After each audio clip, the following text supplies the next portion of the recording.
La justicia reveló una organización que direccionaba contratos millonarios en la Agencia Nacional de Discapacidad a favor de un grupo de droguerías. Y esta tarde la Comisión Investigadora del Congreso concluyó que Javier Milei y su hermana Karina fueron claves para la criptoestafa de Libra.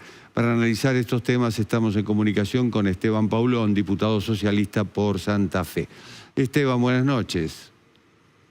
¿Qué tal, Jorge, Silvina? ¿Cómo están? Buenas noches. Bien, bueno, ahí hubo una discusión si era la cantidad de firmas que se necesitaba, si no era la cantidad de firmas, pero ¿a qué conclusión llegaron ustedes? Resumilo vos, por favor. No, la conclusión a la que llegamos después de meses de trabajo, de remar contra la corriente, porque de parte del oficialismo y sus aliados se intentó boicotear la comisión que investiga la criptoestafa de Libra, que ese es el caso del que estamos hablando durante muchísimo tiempo. Personas que no participaron a lo largo de toda la investigación, hoy vinieron a intentar impugnar un informe, que es un informe que no tiene otro sentido que echar luz pública a lo que ha ocurrido en torno a la criptoestafa y que ha demostrado, primero, un vínculo concreto entre Javier Milei, Karina Milei y el mundo cripto, para perpetrar esta criptoestafa.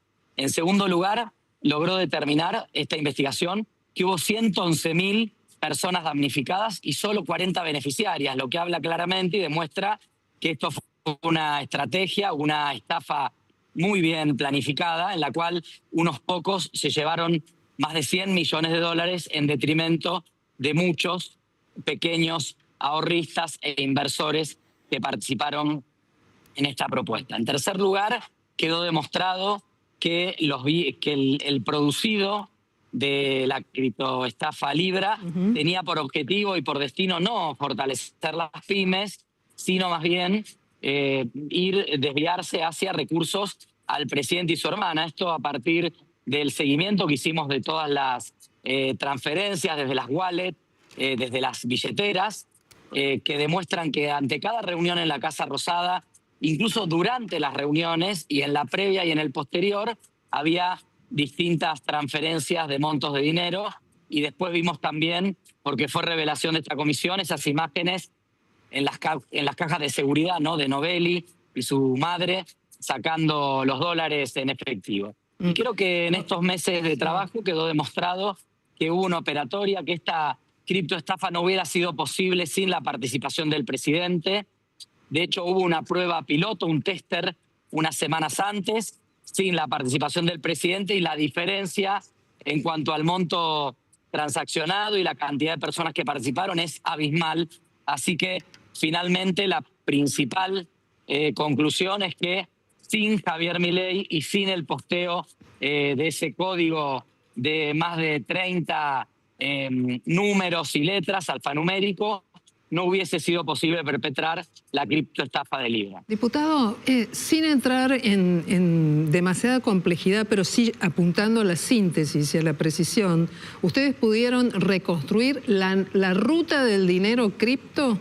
Y en todo caso, ¿se pudo determinar que fueran a cuentas de personajes políticos importantes, más allá de los traders en esta cuestión, que pueden ser Terrones Godoy o que puede ser el propio Novelli? Digo, ¿hay un funcionario al cual le llegó dinero cripto? Bueno, todavía no está identificada los destinos de las transferencias. Se está trabajando en eso. Es parte de lo que le queda pendiente a la justicia y que nosotros deseamos que el Congreso siguiera investigando. Lo vemos difícil por el cambio de composición de la Cámara, pero sin duda, Silvina, el informe que le entregamos ayer al fiscal Tayano, con toda la información que hoy se hizo pública, le va a dar muchos elementos para imprimirle velocidad y ritmo a una investigación que viene muy lenta, que cuando uno la compara en contraste con otras, como por ejemplo la del fentanilo contaminado o la de Andis y las coimas de Españolo, bueno, ve que son causas que avanzan muy rápidamente, a diferencia de esta, que es una causa que viene muy lenta. Así que ojalá que todo lo que hemos producido, toda la información que se ha logrado y algunas averiguaciones y algunos escritos que están pendientes de respuesta y que nos hemos reservado el plazo para poder recibirlo, ojalá la justicia, el fiscal Tayano, el juez Martínez de Giorgi pongan manos a la obra y le den el ritmo y la velocidad que esta causa requiere. Pero más allá del plano judicial, la comisión hace una lectura política del asunto y seguramente una recomendación política al cuerpo sobre la responsabilidad de los funcionarios. ¿Cuál es? De hecho, lo que se plantea es que hubo problemas e incompetencia en la función pública por parte del presidente. Te diría que todos los elementos que se lograron en la comisión dejan lista una información, una cantidad de información para iniciar en cualquier momento un proceso de juicio político. Yo lo pedí, el juicio político por este caso, el 17 de febrero de este año. Tiene algunos problemas institucionales la comisión de juicio político, pero esta comisión ha generado información y pruebas como para que esa comisión se pueda poner a funcionar y efectivamente funcionen los mecanismos institucionales que prevé la Constitución. Como esa comisión está intervenida por el oficialismo y con autoridades sin nombrar, hubo que recurrir a esta figura de la Comisión Especial Investigadora, porque si no, no hubiésemos obtenido ni siquiera esta información. Ahora queda en manos del Congreso que viene, del que yo voy a ser parte también, pero bueno, obviamente entendemos con otra composición de la Cámara empujar para que efectivamente puedan avanzar los mecanismos institucionales que determinen ya en la formalidad la responsabilidad del presidente en esta criptoestafa. Hablabas del caso Andis, de hecho mañana declara Españolo. Hay 15 imputados, hay una red allí que no se queda solo en Españolo. Es decir, estamos hablando de figuras públicas, de figuras de políticos y también de figuras privadas. ¿Qué nos podés contar?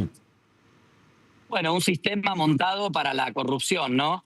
En un área muy sensible, con total cinismo en el mismo momento. Mira, Jorge, hoy circuló y ha circulado desde ayer, de una vez que se levantó el secreto de sumario, esa foto de Españolo con una mochila. Esa foto de Españolo con una mochila yendo a buscar 5 millones de pesos es del momento en el cual el propio Españolo le decía a Ian Moche que por qué él tenía que pasar el peaje sin pagar y se recortaban las prestaciones, las pensiones, las terapias, mientras se inflaban los presupuestos de la medicación por hasta 43.000 millones de pesos de sobreprecio. La verdad es que hay que decir que el juez Casanelo, el fiscal Picardi han trabajado con una celeridad y una seriedad impresionante. Han construido sobre el primer indicio que fue ese audio de Españolo que nos impactó tanto en su momento. A mí me tocó en la Cámara plantear ese día que estaba circulando ese audio.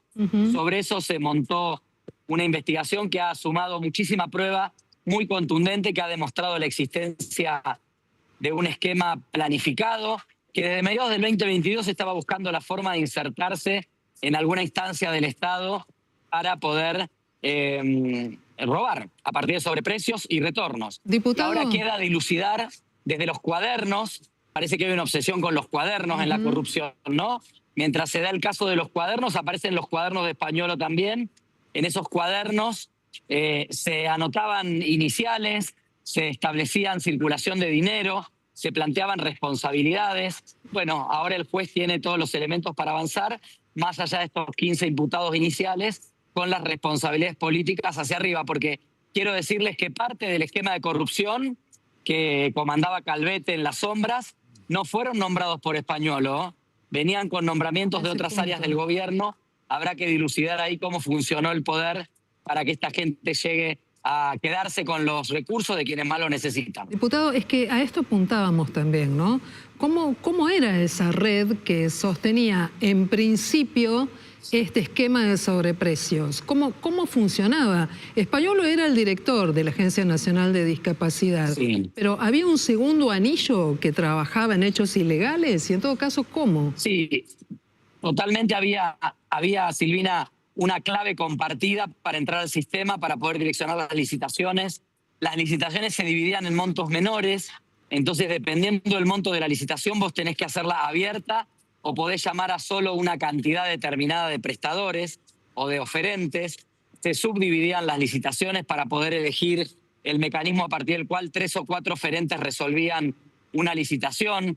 Esas licitaciones se hacían a dedo, se digitaban, se entregaban direccionadamente con sobreprecio y a partir de allí se distribuían las coimas que, como bien dijo Españolo, aparecían y aparecen en los cuadernos y hasta en los mensajes de WhatsApp, el 3% para Karina o para KM, que todos intuimos es Karina Milei. Por eso este esquema que estaba tan orquestado, que tenía porcentajes, que tenía distribución de recursos y de retornos a muchísimas personas en distintos lugares, hay que investigarlo a fondo y el juez y el fiscal veo que tienen la voluntad de hacerlo, así que esperemos que avancen. Yo presenté en el Congreso un proyecto para crear una comisión investigadora similar a la de Libra. Para este caso, lamentablemente, no logré el consenso para hacerlo. En la composición nueva de la Cámara veo difícil que se haga, pero me deja la tranquilidad enorme el trabajo del juez y el fiscal, que efectivamente están decididos a avanzar hasta las últimas consecuencias. ¿Crees que se queda en 15 la cantidad de gente que estaba involucrada en esto? No, va a escalar, es imposible. Aparte, en los propios cuadernos hay iniciales que presuntamente señalarían a Santiago Caputo, a Mario Lugones, a Karina Milei, al segundo del PAMI, a Alejandro Vilche, dice a Vilch. Digo, hay varios elementos como para pensar que efectivamente está allí un esquema mucho más amplio de corrupción. ¿Y pensás que Españolo puede llegar a quedar detenido o que existirá alguna...? Y es muy probable.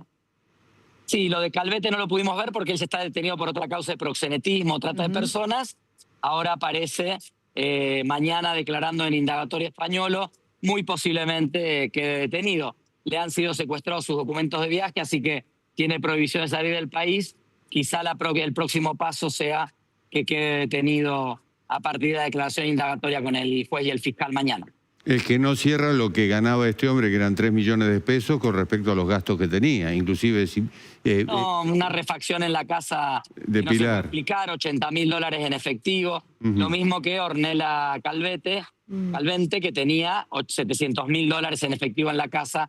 Inexplicable esas cantidades de dinero. Muy bien, diputado Esteban Paulón, un referente político de la ciudad de Rosario, del Partido Socialista. Te agradecemos mucho este ida y vuelta tan interesante esta noche aquí en Noticias a las 20:30. Gracias a ustedes. Adiós. Muchas gracias.